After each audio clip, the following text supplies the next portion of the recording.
In today's video, we're going to be covering how to properly perform the side lying hip abduction exercise. This is a great exercise for working unilateral glute strength, specifically the glute medius muscle, which is deep in the hip, and that is focusing on keeping a stable and strong pelvis. In order to perform this, the leg that's going to be closest on the ground is going to be slightly bent, and that top leg is going to be straightened out just like so.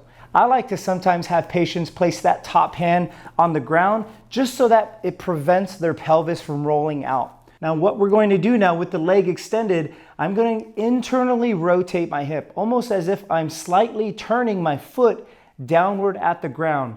That is going to target all of those little muscle fibers of the hip. And what you're going to do now is you're going to raise the leg up as high as you can, and then you're going to raise it back down. When I'm performing this exercise, I like to recommend 2 to 3 sets of anywhere between 10 to 15 repetitions at a time. You want to make sure that you really isolate that hip and you're getting the motion from the hip rather than using your lower back and just swinging your leg like that.